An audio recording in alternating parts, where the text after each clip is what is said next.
নমস্কার বন্ধুরা, আশা করি আপনারা সকলে ভালো আছেন। আজকে আমি বানিয়েছি ভাপা পুলি। চলুন দেখা যাক কি করে বানিয়েছি। পুলির ডোটা তৈরি করার জন্য আমি 2 কাপ জল নিলাম। জলটা ফুটতে দেবো। স্বাদ অনুসারে একটু লবণ দিলাম। জলটা এখন টকবক করে ফুটবে, তখন আটাটা ছাড়বো।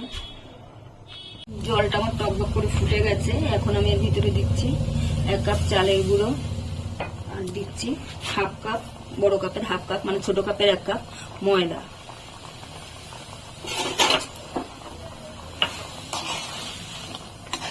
এটাকে পুরো ডোর মতন তৈরি করব। ডোটা আমার তৈরি হয়ে গেছে। এখানে আমি জলের পরিমাণটা চালের থেকে একটু বেশি দিয়েছি। বড় 2 কাপের জল দিয়েছিলাম, আর চালের গুঁড়ো দিয়েছি 1.5 কাপ।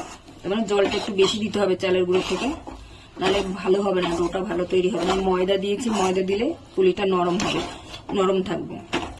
ভাপা পুলি করব, সেজন্য পুলিটা এইভাবে করলে নরম হবে। ডোটা আমার তৈরি হয়ে গেছে, এরকম হবে। এবার আমি একটা পাত্রে ঢেলে নেব।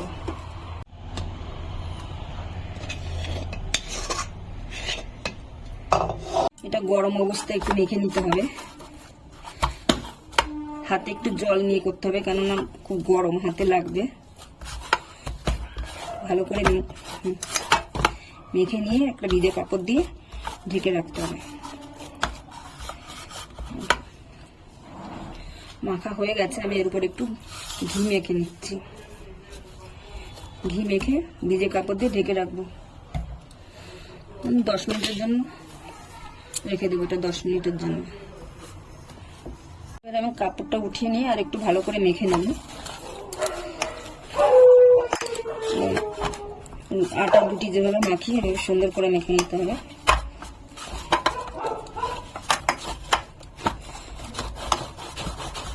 মাখা হয়ে গেছে। আমি অর্ধেকটাকে 2 ভাগ করে নিলাম, একটা ঢেকে রাখবো। এটা দিয়ে পুলি তৈরি করি।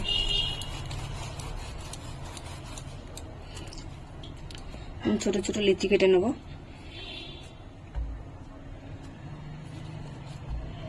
বলের মতন করে নিয়েছি। আর এটা হলো আগের দিনের পুর। আগে যে দুধ পুলি করেছিলাম সেই পুরটা বেঁচে গেছে, সেটা দিয়েই করবো। আজকে নতুন করে কোনো পুর তৈরি করিনি। এটা দিয়েই মানে ভাপা পুলি করে দেখাচ্ছি। পুলি তৈরি করছি প্রথমে একটা। এই আগের দিন যে করে করেছিলাম যেভাবে সেভাবেই হবে, শুধু এটা ভাপে বসাবো।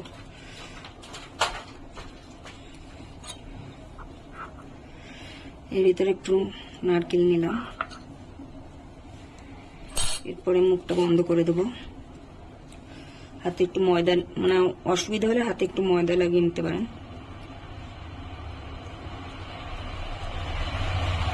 চেপে চেপে মুখটা বন্ধ করে দিতে হবে, যাতে নারকেলটা না বেরোয়। এটা পুলি হয়ে গেছে। এখন একটু ডিজাইন করলেও হবে, না করলেও কোনো অসুবিধা নেই। আমি একটু ডিজাইন করে দিচ্ছি। এই সাইড দিয়ে মুড়ে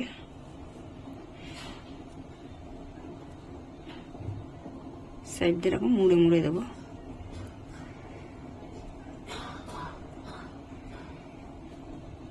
দেখো, আপনারা যে কোনো ডিজাইন করতে পারেন। ডিজাইনে কোনো কিছু হবে না, ডিজাইন না করলেও চলবে। একটা করে দেখাচ্ছি। যে আঙুল দিয়ে একটু ঠেসে ভিতরে ঢুকিয়ে দিতে হবে, বুড়ো আঙুল দিয়ে।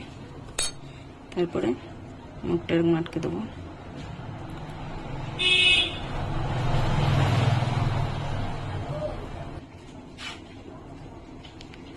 ব্যাস, চেপে চেপে দিলাম, হয়ে গেছে। এবার একটা ছানা দিয়ে করে দেখাচ্ছি। এর মধ্যে একটু ছানার পুর দিলাম।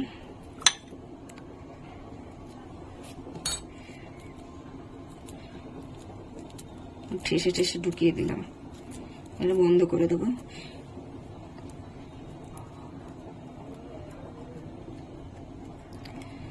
বন্ধ করে এটা একটু অন্য ডিজাইন করে দিচ্ছি, নাহলে একসঙ্গে মিশে যাবে। আমার ছেলে আবার নারকেলেরটা খায় না, ওর জন্য এই ছানারটা করছি। ছানা দিয়ে প্রত্যেকটা এরকম ডিজাইন করে নেবো।